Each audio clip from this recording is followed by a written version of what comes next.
नमस्कार। तपाईँ सुन्दै हुनुहुन्छ थिङ्क एन्ड ग्रो रिचका विचारहरूमा आधारित यो नेपाली अडियो बुक। यो केवल पैसा कमाउने बारेको पुस्तक होइन। यो पुस्तकले एउटा महत्त्वपूर्ण प्रश्न उठाउँछ। हामीले आफ्नो सोच, लक्ष्य र कार्यलाई कसरी व्यवस्थित गरेर जीवनमा ठूलो उपलब्धि हासिल गर्न सक्छौं?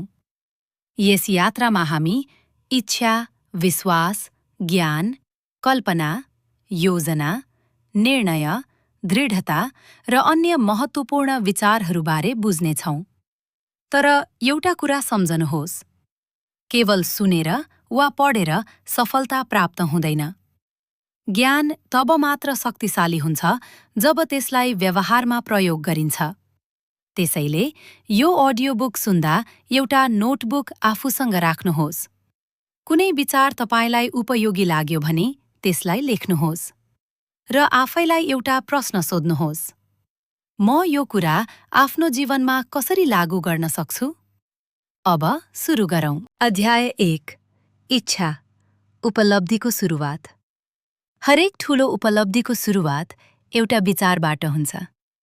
कुनै व्यक्तिले व्यवसाय सुरु गर्नुअघि त्यसको कल्पना गर्छ। कुनै शिक्षकले नयाँ शिक्षण विधि सुरु गर्नुअघि त्यसको विचार गर्छ। कुनै प्रोग्रामरले एप बनाउनु अघि त्यसको कल्पना गर्छ।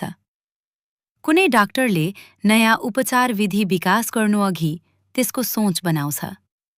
कुनै इन्जिनियरले पुल, भवन वा संरचना बनाउनु अघि त्यसको डिजाइन मनमा बनाउँछ।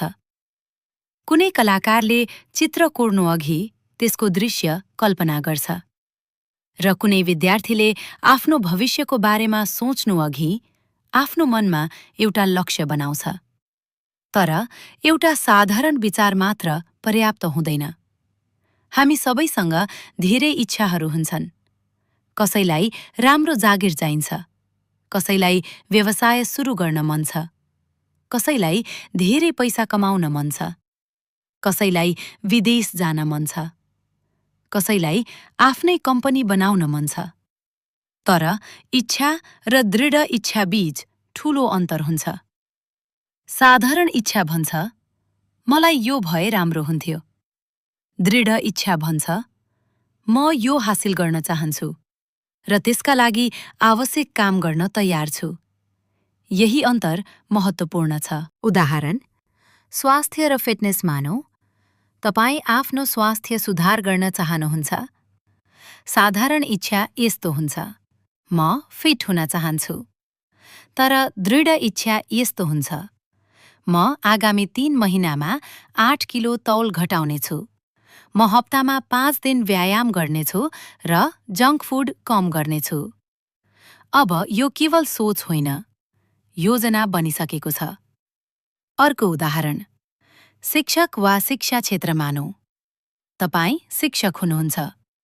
साधारण इच्छा, म राम्रो शिक्षक बन्न चाहन्छु।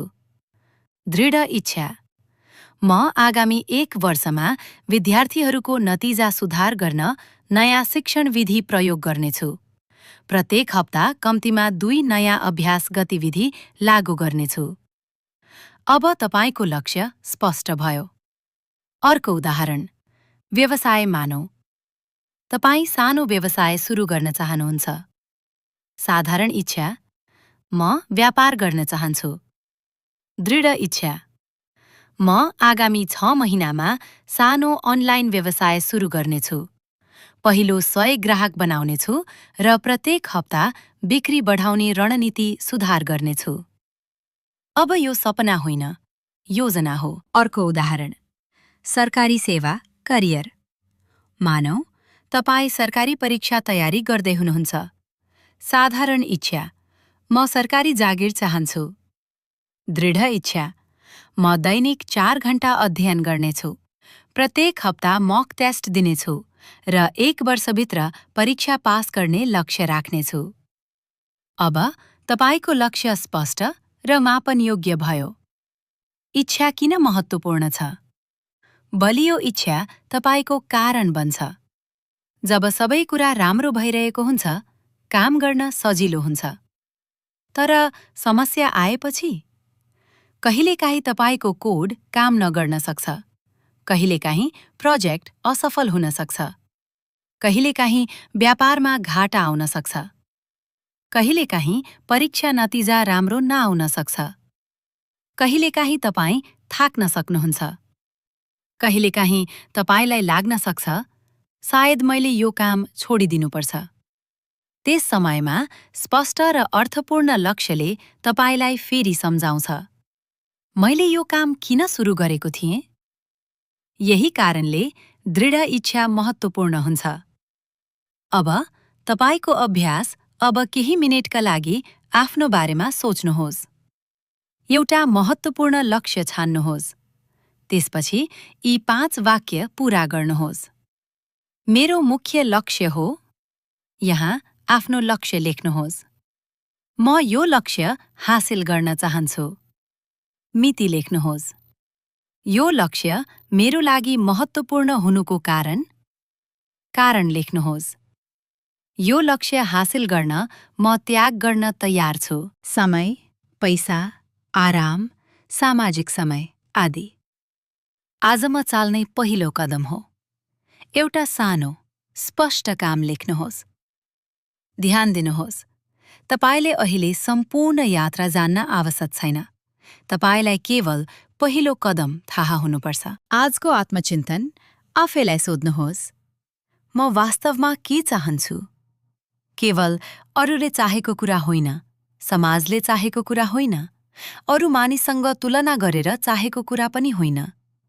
तपाई आफैले चाहेको कुरा के हो? त्यसलाई स्पष्ट बनाउनुहोस्, किनभने अस्पष्ट लक्ष्यले अस्पष्ट परिणाम ल्याउँछ, तर स्पष्ट लक्ष्यले तपाईलाई दिशा दिन्छ। अध्यायको मुख्य सन्देश। आज हामीले एउटा महत्त्वपूर्ण कुरा सिक्यौं। सफलताको सुरुवात पैसा, शिक्षा वा भाग्यबाट मात्र हुँदैन। सुरुवात हुन्छ स्पष्ट र दृढ इच्छाबाट। इच्छा लक्ष्य बन्छ। लक्ष्य योजनामा बदलिन्छ।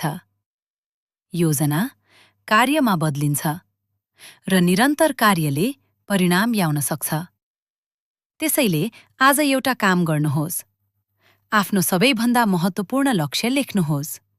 त्यसलाई स्पष्ट बनाउनुहोस् र त्यसका लागि आजै एउटा सानो कदम चाल्नुहोस्।